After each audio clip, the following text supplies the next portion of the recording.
Selamat malam Bapak Ibu Saudara yang dikasihi Tuhan. Kembali pada malam hari ini kita semuanya bersekutu bersama keluarga di rumah masing-masing dalam ibadah jam doa hari Rabu 26 Agustus 2020. Tuhan Allah adalah satu-satunya Allah yang layak untuk kita sembah. Hanya Dia, tiada yang lain. Saat ini kita akan mempersiapkan diri kita masing-masing melalui pujian kunyanyi Haleluya.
Mari kita bersama-sama berdoa mohon pimpinan Tuhan. Bapa di dalam surga, Allah yang kami kenal di dalam nama Tuhan Yesus, mengucap syukur Tuhan untuk kesempatan hari ini, malam ini. Tuhan masih memberikan nafas kehidupan bagi kami. Tuhan memberikan kesempatan bagi kami untuk kembali datang ke hadirat Tuhan, menghadap hadirat Tuhan, memohon pimpinan Tuhan, menaikkan ucapan syukur kami melalui doa-doa kami dan puji-pujian dalam persekutuan doa pada malam hari ini. Bapa dalam surga, kami menyerahkan segenap waktu kami ke dalam tangan pimpinan Tuhan. Biarlah kami semuanya dapat menggunakan waktu dalam hidup kami dengan baik dan dapat menjadi saksimu dimanapun kami berada. Kami menyerahkan persekutuan ibadah jam doa kami pada malam hari ini dalam tangan pimpinan Tuhan. Biarlah Tuhan sendiri yang memimpin dan menolong serta memberkati. Terpujilah namamu ya Allah. Mohon ampun atas segala dosa dan kekurangan kami. Di dalam nama Tuhan Yesus Allah kami yang hidup, kami berdoa dan mengucap syukur. Amin. Pembacaan firman Tuhan pada malam hari ini diambil dari kitab Efesus pasal yang ke-6 ayat yang ke-10 sampai 20. Saya akan membantu membacakan. Efesus pasal 6 ayat 10 sampai 20. Perlengkapan rohani. Akhirnya, hendaklah kamu kuat di dalam Tuhan, di dalam kekuatan kuasa-Nya. Kenakanlah seluruh perlengkapan senjata Allah, supaya kamu dapat bertahan melawan tipu muslihat iblis.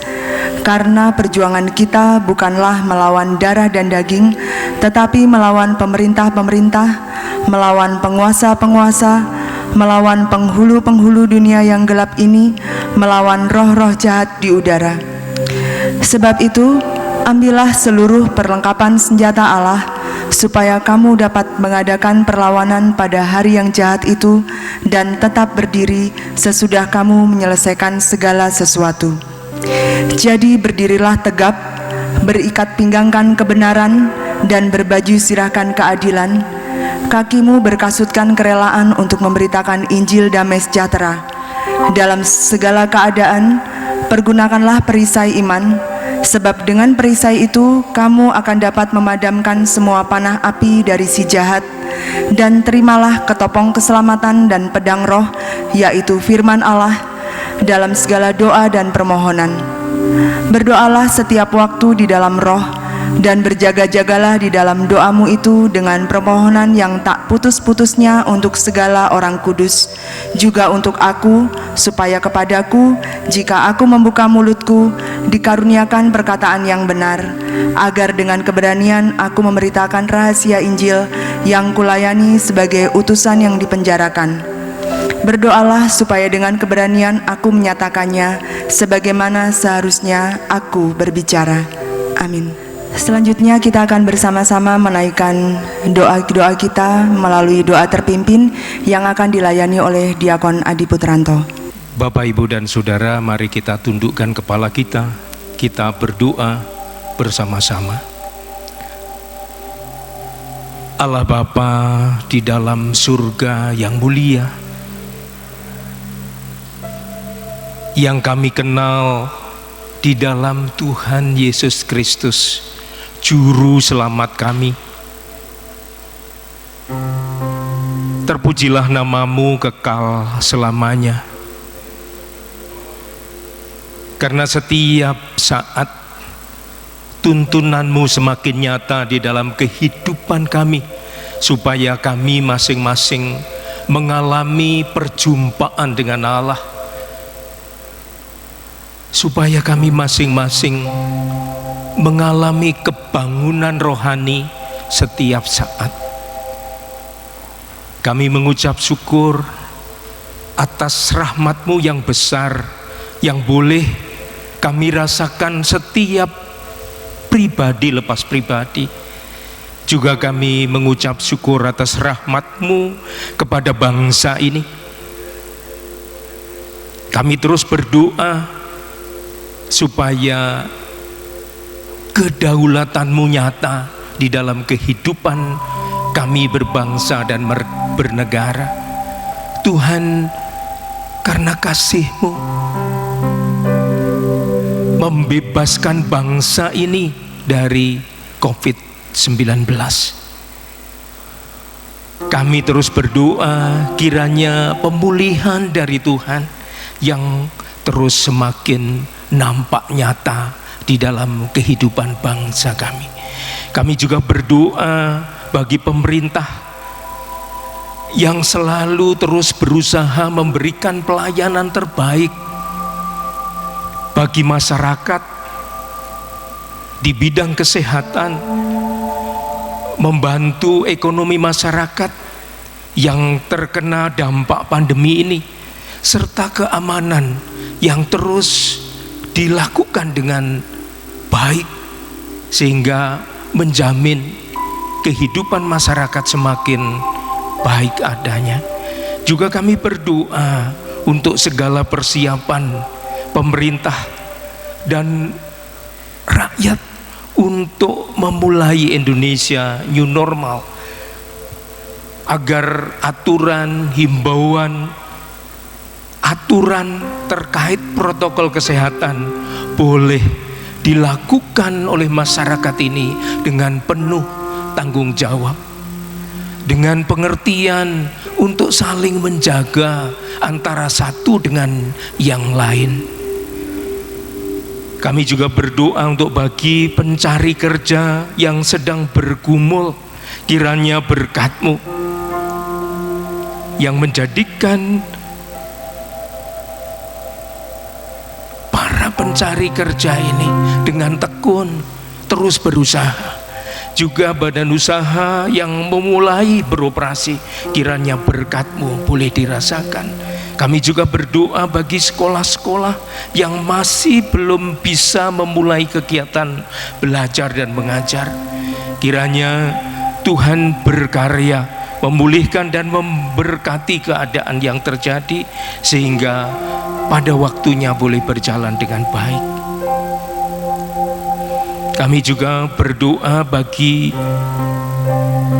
pribadi jemaat-Mu, pribadi yang sudah percaya Yesus, kiranya boleh menjadi contoh, menjadi tauladan, sehingga dengan hikmat Tuhan terus melakukan protokol kesehatan dengan baik, dengan bijaksana, dengan disiplin yang tinggi. Juga kami berdoa untuk jemaat yang terdampak dari pandemi COVID-19, kerinduan jemaat untuk keturunan, pendidikan, pekerjaan, pasangan hidup. Biarlah berkat-Mu yang terus Tuhan curahkan akan membawa pengaruh yang baik kepada setiap pribadi.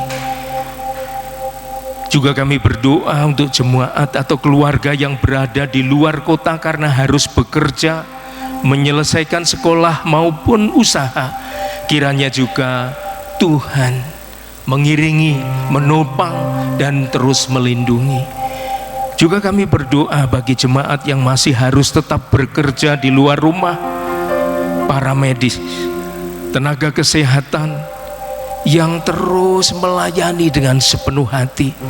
Biarlah dengan cara yang luar biasa Roh Kudus-Mu terus menuntun untuk menunjukkan satu pengharapan di dalam Tuhan Yesus, menjadi satu kesaksian bagi mereka untuk menyatakan kuasa kasih-Mu yang nyata di dalam kehidupan ini.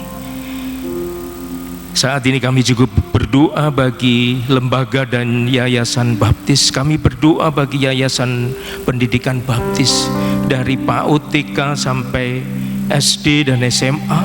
Biarlah semuanya ini menjadi kesempatan untuk menjadi saksi-Mu melalui pengajaran yang dilakukannya. Kami juga berdoa bagi sekolah tinggi, baik itu yang di Medan, di Jakarta, Bandung, ataupun STDI Bandung, atau Semarang, Stikes Baptis Kediri. Biarlah ini satu tempat untuk membimbing setiap mahasiswa, untuk menjadi satu kesaksian bagi mereka, untuk terus memberitakan kasih Tuhan Yesus Kristus melalui pendidikan yang dialaminya.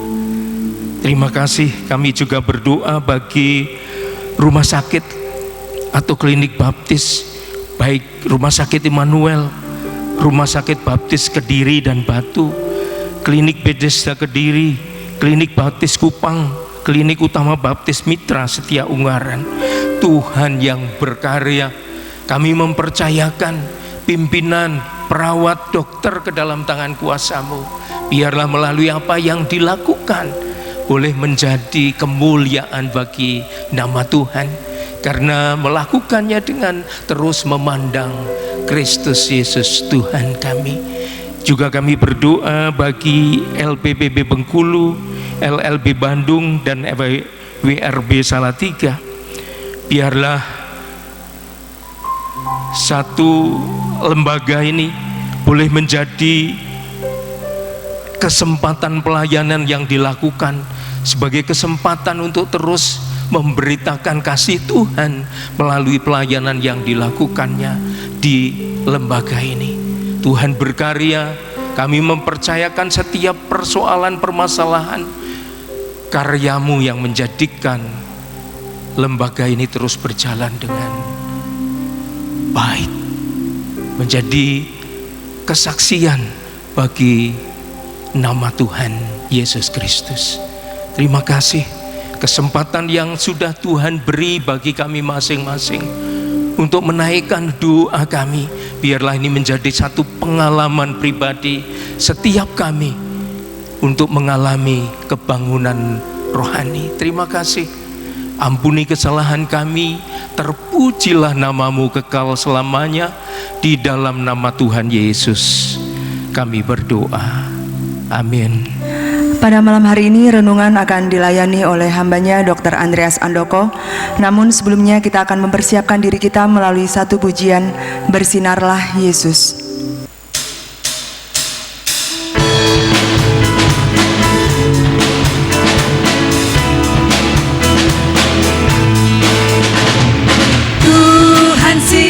Kasih-Mu memancar di dalam kegelapan bersinar.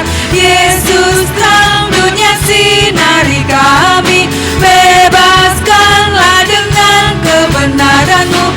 Sinarilah, sinarilah.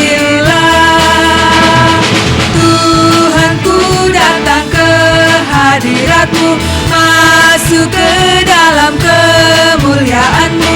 Karena darah-Mu ku disucikan, hapuskanlah segala kegelapan. Sinarilah, sinarilah. Bersinarlah cahaya kasih-Mu di negeriku.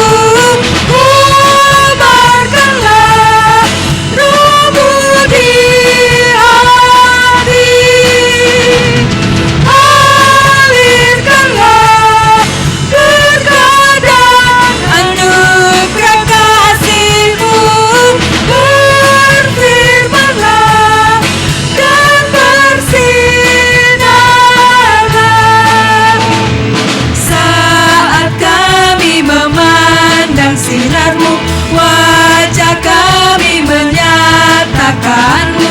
Selalu Kau menambah kemuliaan-Mu, jadikan hidupku pantulan-Mu. Sinarilah, sinarilah. Bersinarlah cahaya kasih-Mu di negeriku. Kobarkanlah roh-Mu di hati. Alirkanlah berkat dan anugerah kasih-Mu. Berfirmanlah dan bersinarlah.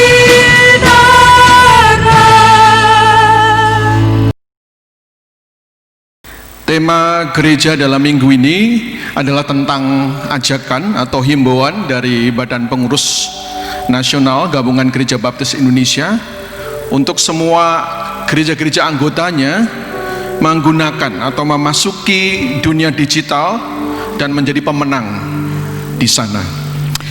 Ajakan ini sekaligus merupakan legitimasi bagi gereja-gereja baptis di Indonesia untuk berfungsi secara digital. Jemaat pasti mengingat kelas persiapan baptisan tentang fungsi gereja. Setidaknya ada 5 fungsi gereja, yaitu fungsi berbakti, bersekutu, melayani, mengajar, dan bersaksi. Artinya gereja-gereja baptis Indonesia didorong untuk berfungsi 5 fungsi tadi di dunia digital. Menurut saya ini baik dan tepat, meski di sana banyak ketidakpastian dan tantangannya. Referensi daripada renungan itu atau tema itu diambil dari Efesus pasal yang ke-6 ayat yang ke-10 sampai yang ke-20, atau merupakan perikop terakhir dari kitab Efesus. Di dalam teks ini Paulus mengingatkan jemaat di Efesus akan sebuah kondisi di mana semua orang, khususnya mereka yang di Efesus, bisa mengalami atau merasa tidak berdaya. Ya. Di kondisi ini, kondisi yang merupakan bukan hanya dialami oleh orang-orang di Efesus, melainkan juga dialami oleh semua orang kudus dan juga oleh Paulus sendiri. Dalam ayat yang ke-10, Paulus menasihatkan, akhirnya saudara-saudara ya, hendaklah kamu kuat di dalam Tuhan, di dalam kekuatan kuasanya. Paulus mengingatkan bahwa perlu kuat, menyiratkan bahwa jemaat di Efesus akan segera mengalami kondisi yang tidak berdaya, kondisi yang membuat mereka tidak bisa berbuat apa-apa. Hal serupa terjadi atau bisa dialami oleh orang-orang kudus. Oleh karena itu Paulus mengingatkan di dalam pasal yang ke-6 ayat 18 agar jemaat itu juga tidak putus-putusnya berdoa untuk segala orang kudus. Bahkan di dalam ayat yang 19-20, Paulus sendiri juga meminta agar jemaat-jemaat di Efesus untuk mendoakannya, karena Paulus menyadari bahwa dia juga tidak rentan dari sebuah kondisi di mana dia merasa tidak berdaya. Saya gemar menyaksikan drama Korea ya, khususnya yang ada cerita-cerita kerajaan, dan salah satu percakapan yang menarik dari cerita itu adalah percakapan seorang murid dengan seorang guru yang kebetulan juga pada waktu itu seorang pejabat di dalam pemerintahan yang paling tinggi. Kemudian di dalam percakapan itu ada satu skenario yang menyiratkan percakapan itu berbicara tentang apa yang ditakutkan oleh seorang yang sudah penuh dengan kuasa seperti itu. Lalu sang guru dengan jelas membicarakan atau berbicara kepada muridnya itu bahwa ketika seseorang merasa atau mengalami suatu keadaan yang dia tidak berdaya, tidak bisa berbuat apa-apa, itu merupakan sebuah ketakutan yang paling besar. Saya kira ayat ini, bagian ini adalah bagian yang penting, karena Paulus benar-benar mengidentifikasi bahwa setiap orang percaya bisa mengalami keadaan seperti itu. Paulus mengerti benar, karena itu di dalam ayat yang ke-12 Paulus mengingatkan bahwa musuh itu teridentifikasi. Kalau di dalam medan peperangan, salah satu tugas intelijen adalah memahami kondisi musuh. Apakah ada musuh yang ada di sana? Dan Paulus menuliskan itu, bahwa di dalam ayat 12 dikatakan, karena perjuangan kita bukanlah melawan darah dan daging, tetapi melawan pemerintah-pemerintah, melawan penguasa-penguasa, melawan penghulu-penghulu dunia yang gelap ini, melawan roh-roh jahat. Saya kira Paulus tidak bermaksud mengatakan bahwa segala masalah manusia itu disebabkan oleh si jahat dan seluruh anasirnya, karena Paulus masih mengatakan bahwa ada hal yang lain, termasuk darah dan daging. Tetapi yang Paulus maksudkan adalah semua masalah apapun yang timbul di dalam manusia, kuasa si jahat dapat menggunakannya untuk membuat orang percaya, merasa, berpikir, bahkan percaya bahwa dia tidak bisa berbuat apa-apa. Dan Paulus mengerti perasaan seperti itu, karena itu sedikit lagi perasaan seperti itu dapat membuat orang menjadi tidak percaya bahwa Tuhan itu kuasa. Nah, saya kira perasaan atau pengertian hal ini penting bagi semua orang-orang Kristen, baik juga bagi gereja pada zaman ini. Kondisi ini saya kira hampir sama dengan ketika gereja permulaan atau mula-mula pada sekitar bulan Februari, Maret memasuki masa pandemi COVID. Kita hampir tidak pernah menduga bahwa gereja masih bisa survive selama 6 bulan dengan model bentuk ibadah seperti ini. Pasti mula-mulanya kita merasa tidak berdaya. Bisa buat apa? Sudah tidak lagi pernah ke gereja, tidak lagi pergi ke jam doa. Kita harus melakukannya semua di rumah. Kita seperti dibuatnya tidak berdaya. Bahkan mungkin orang yang tidak pernah berpikir, barangkali mereka meragukan apakah mungkin rohani saya akan bertumbuh di dalam situasi seperti ini. Tapi sekali lagi, firman ini menjadi referensi bagi gereja-gereja hari ini, untuk supaya setiap orang percaya, gereja-gereja Tuhan percaya bahwa hendaknya kita kuat di dalam Tuhan dan di dalam kuat kuasanya. Paulus menasihatkan sekali lagi bahwa di dalam situasi yang memungkinkan atau membuat orang merasa tidak berdaya, Paulus ingin agar mereka menjadi kuat. Ya. Ayat 10 ini harus dibacanya tidak boleh terputus-putus ya, harus satu nafas ya. Saya membacanya begini: akhirnya hendaklah kamu kuat dalam Tuhan. Itu dalam satu nafas ya. Kalau kita berhenti hendaklah kamu kuat, maka itu mengandung pengertian kita kuat di dalam hal yang lain, bukan di dalam yang Tuhan. Karena perspektif di dalam Tuhan ini memberi makna yang sangat berbeda di dalam kita memahami peperangan yang sedang kita hadapi. Perspektif di dalam Tuhan ini memberikan suatu pemahaman bahwa peperangan ini pasti bisa dimenangkan. Dari mana saya tahu hal itu? Coba kita perhatikan di dalam ayat yang ke-13 ya. Sebab itu, setelah dia berkata, sebab itu ambillah seluruh perlengkapan senjata Allah, supaya kamu dapat mengadakan perlawanan pada hari yang jahat itu, dan tetap berdiri sesudah kamu menyelesaikan segala sesuatu.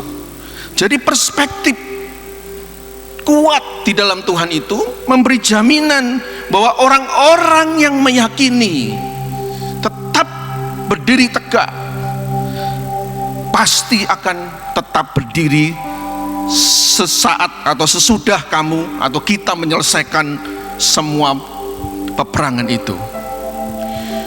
Alasan yang lain adalah karena dari ayat-ayat sebelumnya kita tahu bahwa peperangan ini adalah peperangan yang sudah disiapkan oleh Tuhan sendiri. Di dalam ayat yang ke-11, 12, dan 13, Paulus berbicara tentang senjata-senjata atau perlengkapan-perlengkapan perang yang memungkinkan orang-orang Kristen, orang percaya memenangi peperangan itu. Ayat 14, Paulus berbicara tentang keharusan orang-orang percaya untuk hidup kudus. Ya, dia berkata, berdirilah tegap, berikatkan pinggang kebenaran, dan berbaju zirahkan keadilan. Hidup kudus di dalam kebenaran dan keadilan. Ayat 15 berbicara tentang berPI. Ayat 16 berbicara tentang beriman.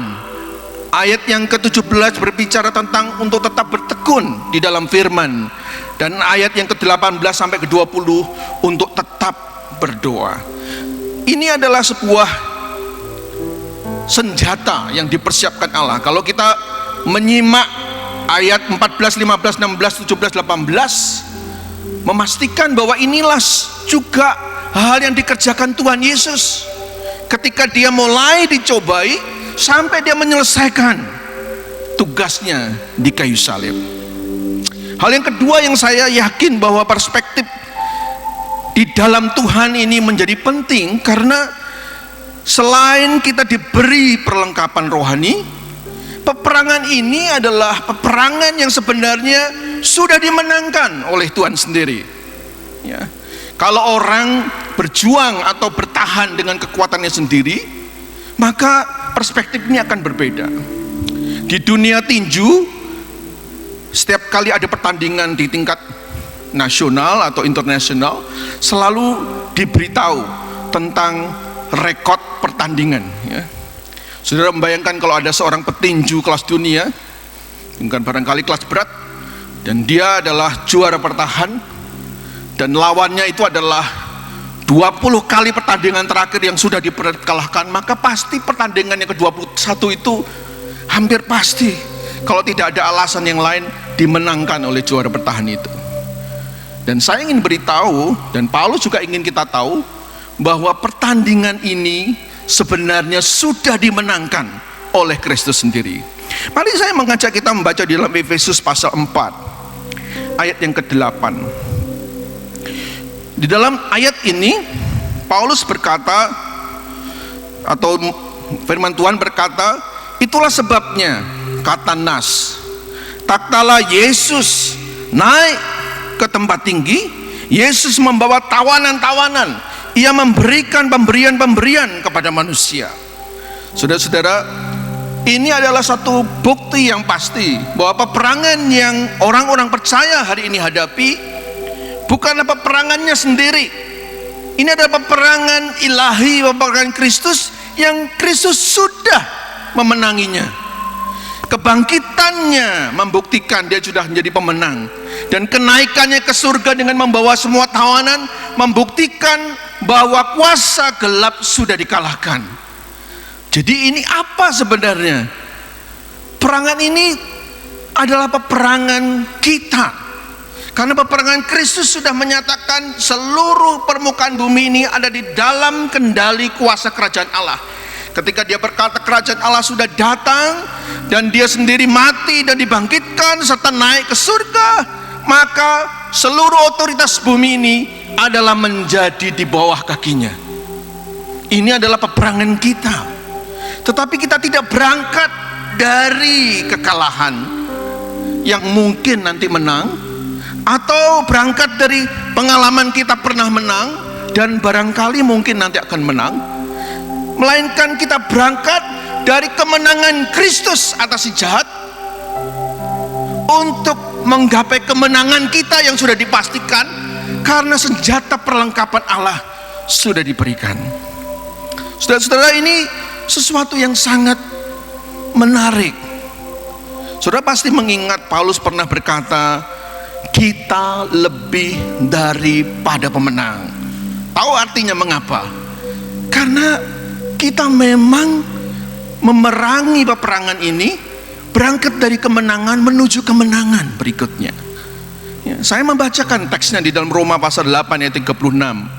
Seperti ada tertulis, oleh karena engkau, kami ada di dalam bahaya maut sepanjang hari.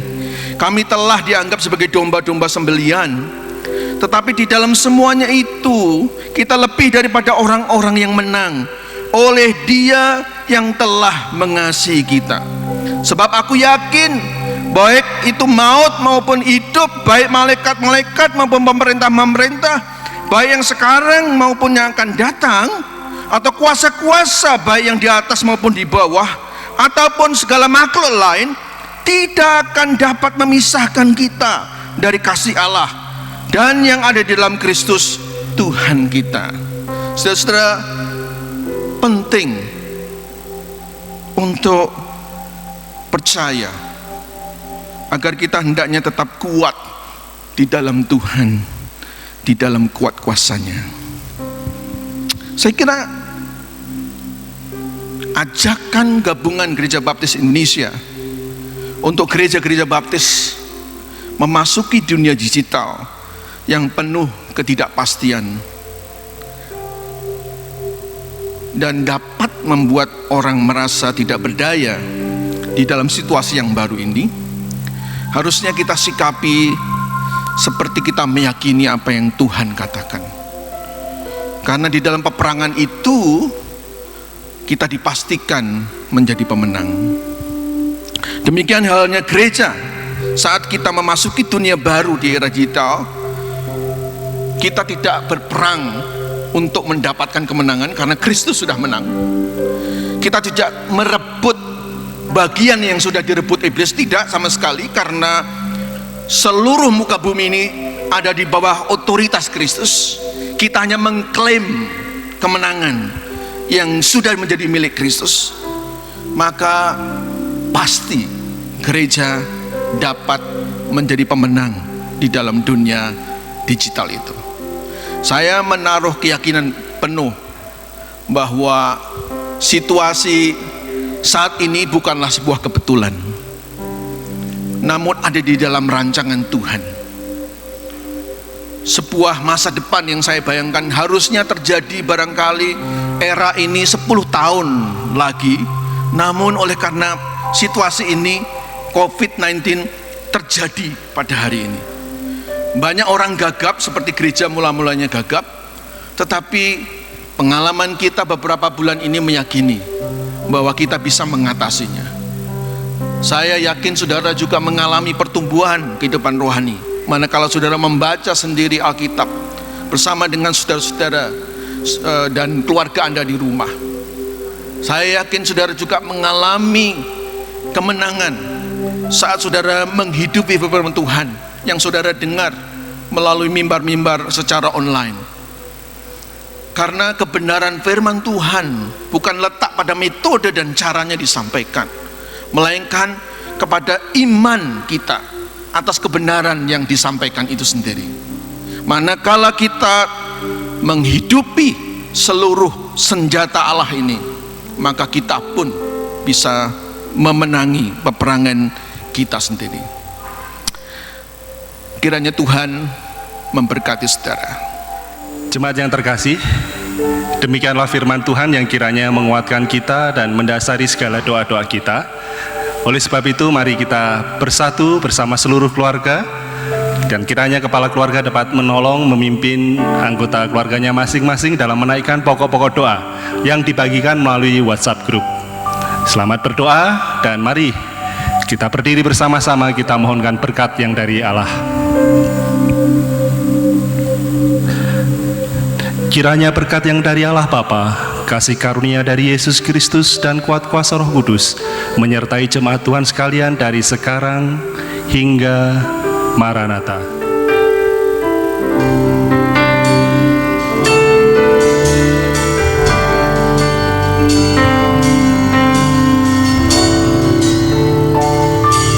Tiada yang seperti Engkau, begitu mengasihiku. Kau Tuhan sanggup menjawab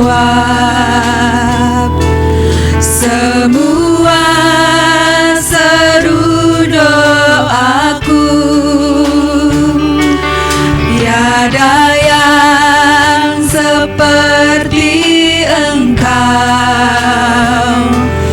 begitu mengasihiku.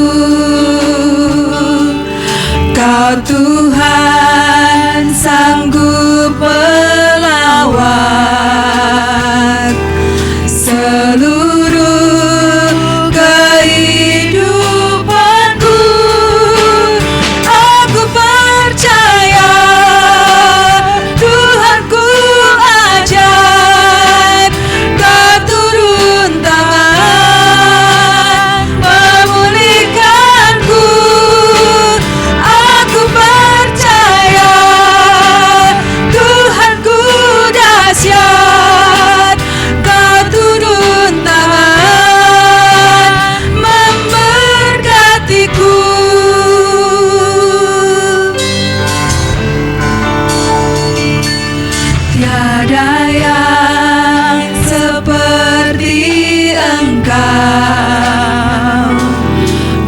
begitu mengasihiku. Kau Tuhan sanggup melawan seluruh kehidupanku. Aku percaya Tuhanku ajaib, Kau turun tangan memulihkanku. Aku percaya Tuhanku dahsyat, Kau turun tangan memberkatiku. Kau turun tangan memberkatiku. Amin. Selamat berdoa, Tuhan memberkati kita sekalian.